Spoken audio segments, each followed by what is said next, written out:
जय Hind everyone, welcome to कलामर्स। जैसे कि आप सभी को पता है, यूपीएससी सीएससी के अंतिम फेज यानी इंटरव्यू की परीक्षाएं चल रही हैं और अब इंटरव्यू का लास्ट अंतिम फेज चल रहा है। तो चलिए जानते हैं कैसा रहा इंटरव्यूअर्स का फर्स्ट रिएक्शन इंटरव्यू को लेकर। हेलो सर, आपका नाम? मेरा नाम श्रीरंग है। ओके, आपका इंटरव्यू कैसा गया? इंटरव्यू ठीक गया मैडम, काफ़ी रिलेटेड चीज़ें पूछी थी जो मेरे डैब से रिलेटेड थी, तो थोड़ा कंफर्टेबल था मैं उसमें। ओके, क्वेश्चन ज्यादा किससे करंट रिलेटेड पूछे गए थे या पर्सनल हॉबीज से ज्यादा पूछे गए थे? मेरे अवार्ड सेक्शन से काफ़ी पूछा था। मेरे इंजीनियरिंग बैकग्राउंड है, मैकेनिकल इंजीनियरिंग, उससे कुछ सवाल पूछे थे।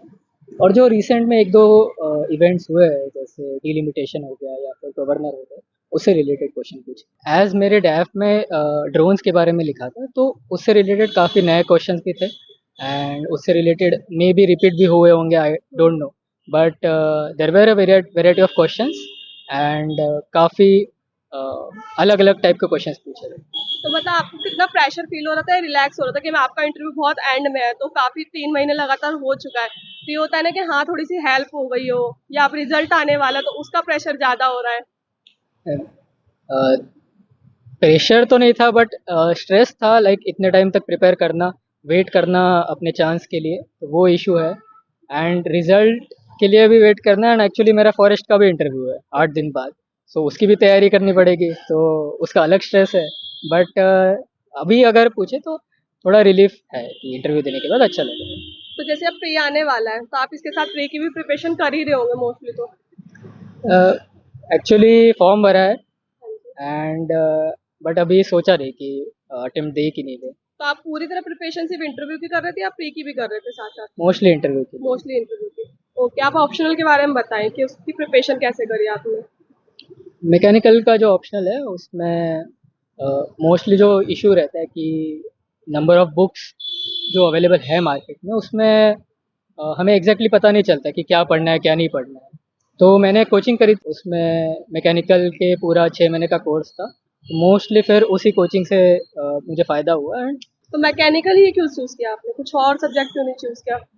मेरा ग्रेजुएशन मैकेनिकल में था एंड कहीं ना कहीं बैक ऑफ द माइंड मुझे ये था कि कुछ बैकअप ऑप्शन होना चाहिए, एंड मैकेनिकल से बाकी एग्ज़ाम्स भी मैं दे सकता था, जैसे गेट हो गया या फिर इंजीनियरिंग सर्विसेज हो गया, तो उस वजह से मैंने ये ऑप्शनल चूज़ किया।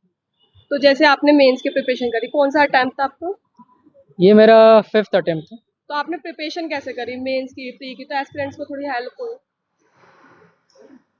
ये तो बहुत वाइड रेंजिंग क्वेश्चन है एंड जैसे मेन प्रॉब्लम जो होता है एस्पिरेंट्स के साथ कि कितने अमाउंट में पढ़ना है, कब पढ़ना है और क्या पढ़ना है, इस बारे में बहुत इश्यू हो जाता है। एंड आजकल जो है कि अ, हम देखते हैं कि कोचिंग मटेरियल्स बहुत ज़्यादा हो चुके हैं, इधर से मटेरियल, वो मटेरियल, ये मटेरियल, इतने डायनामिक सोर्सेज हो गए, तो जनरली कंफ्यूज हो जाते हैं कि पढ़ना क्या है। What I would recommend to the candidate is try to limit to a particular coaching और पर्टिकुलर सोर्स। बहुत ज़्यादा इधर उधर मत घूमिए एंड कोशिश करिए कि आप मीन्स एक ही सोर्स पे डिपेंड करें। And at the same time जैसे प्रीलिम्स है, तो प्रीलिम्स के लिए होल हार्टेडली अभी प्रिपेयर करना पड़ता है, like last 3 months 4 months you have to prepare for prelims. You cannot कुछ ही बच्चे कर पाएंगे, लेकिन जनरली मेंस के लिए उस टाइम पढ़ना मुश्किल हो जाता है। एंड लेकिन उसके पहले हमारे पास काफ़ी अच्छा टाइम होता है मेंस को कवर करने के लिए, तो ऑप्शनल एटलीस्ट ट्राई करना, ऑप्शनल और एथिक्स ऐसे जो सब्जेक्ट्स है, वो प्री के 3 महीने पहले जो टाइम है उसके वहाँ पे कंप्लीट कर लो। एंड इंटरव्यू तो ऐसा है कि it is a personality test.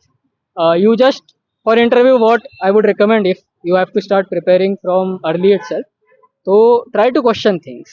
जो भी आपके आसपास दिख रहा है, जो भी न्यूज़पेपर पढ़ रहे हो, आप खुद का ओपिनियन बनाएं, उसके बारे में सोचे and just observe. I would recommend this things for the new aspirants. Okay sir, thank you so much thank you. And all the best. Thank you ma'am.